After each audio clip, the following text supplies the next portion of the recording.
a good enough job. I think that the people of this district deserve great representation, and I've tried to provide that to you. I currently represent you on the Public Safety, Homeland Security, Insurance, and Children and Youth Committees. They're important places of service. These are things that I have a lot of background in and knowledge, and I've been able to be helpful. In talking about my political beliefs, they do mirror the Founding Fathers, and I think that we've all believed in the Constitution. I believed in it and lived by it before it became a buzzword. One of the most important parts of it has to do with the 10th Amendment, which is the powers not delegated to the United States by the Constitution, nor prohibited to it by the states, are reserved for the states respectively. That means the state needs to exercise its rights. We've given a lot of our rights up to the federal government. I think that needs to be recovered. There's many things here I can tell you about myself. I see many faces and people that know who I am and what I represent. I've been a conservative businesswoman in Thomas County for over 30 years. My family and I have several family members here tonight. My husband John is here. My son John is here. Again, I have 2 sons, 5 grandchildren, and there's nothing more important to me than the future of Georgia. We all have a lot at stake here. Running a government is not easy. The only requirement your state legislature is given through our state constitution is to provide you with a balanced budget.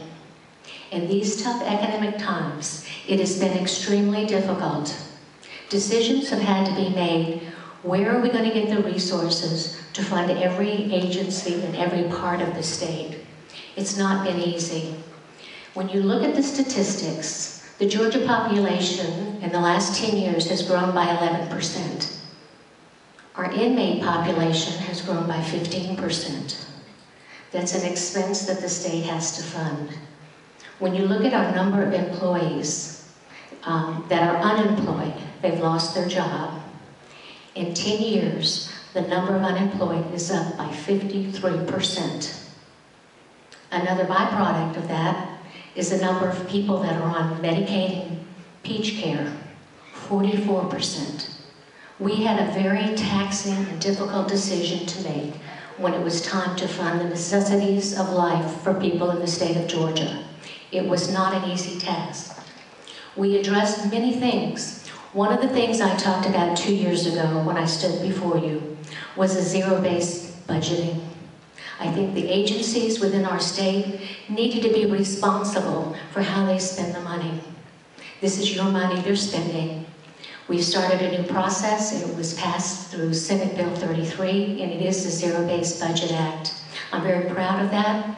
I think it's something that will help all of us to know monies that is not necessary can be seen much more easily and identified, and we are able to save money in the state budget.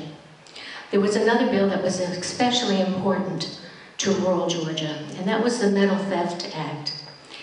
Many of us live in rural communities.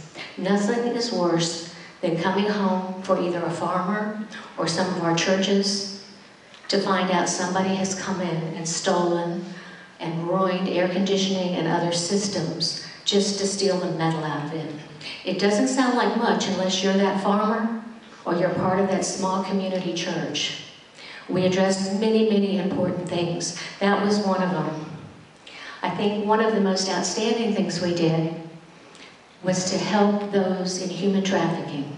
The state of Georgia was #1 in the nation for human trafficking. That is a blight on our state that needed to be addressed. We took that on. We've passed much harder laws for those that are dealing in human trafficking. It's not pretty, it's not something that's fun to talk about, but it's an important issue because it's the lives of Georgians. There were many other things that we addressed. I think there's a lot that could be said. I was proud to serve you. I think that I've done a good job. I have to tell you that I really do thank you for the honor you've given me for allowing me to represent you. And yes, my district has changed. I'll be covering other parts of Southwest Georgia. I look at it as I'm making new friends. I have so many friends in Thomas County. You've supported me. One of the things I can tell you that I took this as a job, which is what it is. When I decided to run for this 2 years ago, I did what a business person does. I wrote a business plan. I knew that there was going to be money that needed to be raised. There were going to be people that had to be made as far as making a connection with them and learning to get along with others, looking for common ground. You heard that earlier tonight. Those are the things that we all need to work together on. As part of that, I realized that there was going to be a need to raise money. I couldn't afford to run a campaign. I do have a lot of support, both from within the district and without. But I think you need to be very careful when you're talking about ethics